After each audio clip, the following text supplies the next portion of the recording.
got some motherfucking design on right now. Bring it down, bring it down, bring it down. I got 3 whole thoughts to Assalamualaikum warahmatullahi wabarakatuh. Waalaikumsalam warahmatullahi wabarakatuh. Selamat pagi anak-anak. Selamat pagi Pak. Ya, bagaimana kabarnya hari ini? Alhamdulillah baik. Baik ya. Alhamdulillah. Jadi di sini Bapak akan mengajar tentang mata pelajaran SKI ya. Jadi materi kita hari ini yaitu pemikiran peradaban Islam pada masa modern. Baik, sebelum kita mulai pembelajaran pada hari ini, alangkah baiknya untuk berdoa terlebih dahulu ya. Silakan untuk ketua kelas memimpin doa. Baik, Isnen salas doaan. Say. Ya. Langsung saja kita mulai untuk pembelajaran. Sebelumnya ada yang tidak berangkat? Berangkat semua Pak, alhamdulillah untuk hari ini. Berangkat semua ya. Ya. Oke, langsung saja kita mulai pembelajaran materi kita yaitu pemikiran peradaban Islam pada masa modern.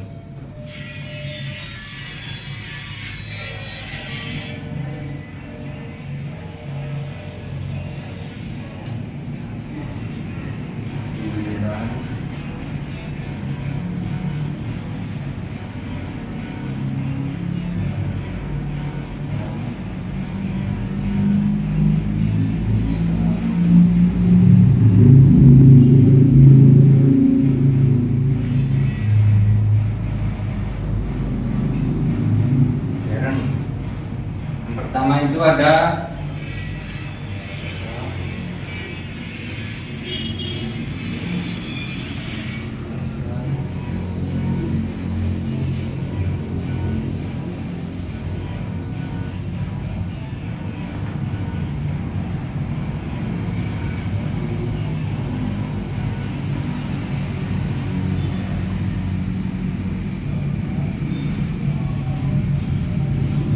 pertama kita membahas tentang masa pembebasan dari kolonial Barat.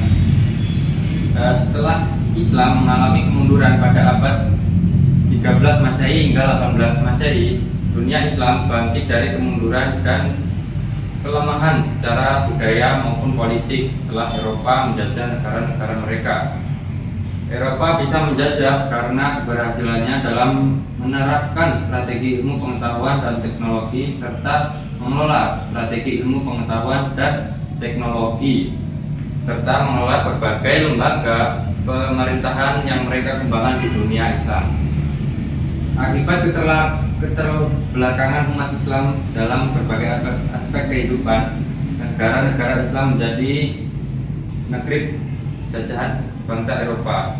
Terjadi penetrasi kolonial Barat disebabkan oleh beberapa faktor, yaitu ada faktor internal dan eksternal ya. Kekuatan politik negara Islam itu menurun, perekonomian mereka merosot sebagai akibat monopoli perdagangan antara Timur dan Barat tidak lagi di tangan mereka. Di samping itu, pengetahuan di dunia Muslim dalam kondisi stagnasi. Tarekat-tarekat diliputi suasana khurafat. Umat Islam dipengaruhi oleh sikap fatalistik. Di sisi lain, Eropa dalam waktu yang sama menggunakan metode berpikir rasional. Dan di sana tumbuh kelompok intelektual yang melepaskan diri dari ikatan-ikatan gereja Barat memasuki akibat Renaissance. Sementara dalam bidang ekonomi dan perdagangan mereka telah mengalami kemajuan besar dan ditemukannya Tanjung Harapan sebagai jalur perdagangan maritim langsung ke timur. Demikian pula pertemuan benua Amerika. Dengan dua temuan ini, Eropa memperoleh kemajuan dalam dunia perdagangan karena tidak tergantung lagi pada jalur yang lama yang dikuasai Islam. Pada awal 18 Masehi ini hampir di semua negeri Muslim tumbuh kesadaran nasionalisme yang menghasilkan negara-negara nasional.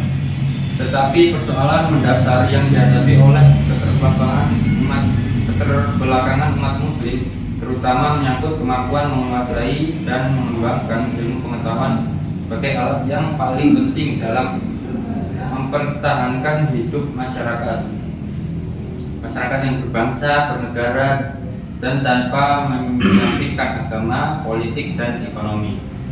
Upaya ke arah itu tidak lepas dari pembaharuan pemikiran yang dapat mengantarkan umat muslim terlepas dari cengkeraman kolonialisme barat. Udah paham ya anak-anak? Paham Pak. Oke, selanjutnya kita ke potret dunia Islam abad ke-20.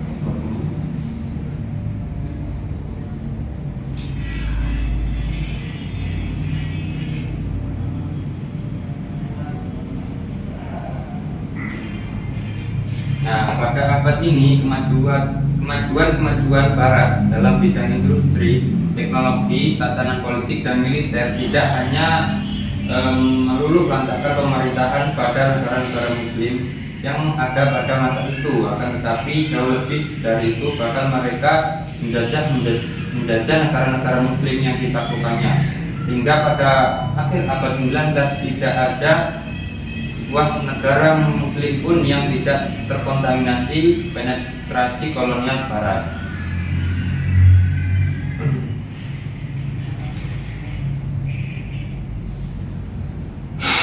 Nah, adapun dampak-dampak penjajahan tersebut itu dalam bidang ekonomi, sosial, dan politik adalah sebagai berikut ya. Adapun dampaknya, yang pertama, dampak penjajahan dalam bidang ekonomi, mereka berusaha memonopoli perdagangan dengan cara merebut bandar-bandar pelabuhan besar yang sebelumnya merupakan jalur perdagangan umat muslim. Yang kedua, dampak penjajahan dalam bidang sosial. Dampak tersebut dalam bidang sosial adalah mereka sengaja menciptakan jurang pemisah antara kaum bangsawan dan rakyat kecil sehingga terjadi perpecahan. Ketiga itu dampak di bidang politik. Setelah menyebabnya kehancuran sendi-sendi politik, bangsa yang dijajah dengan mengkondisikannya tidak mampu memimpin bangsanya sendiri dengan jalan menjauhkannya dari perkembangan dunia luar dengan politik.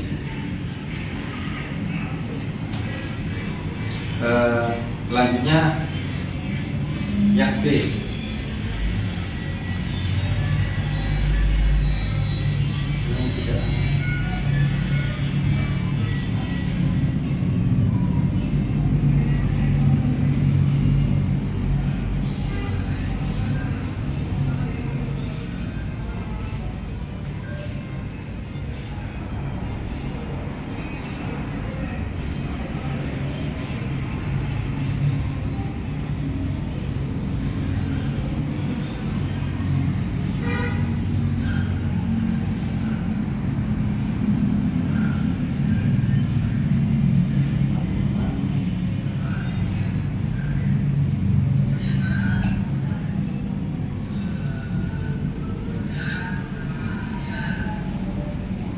selanjutnya itu perkembangan ajaran Islam dan ilmu pengetahuan pada masa modern.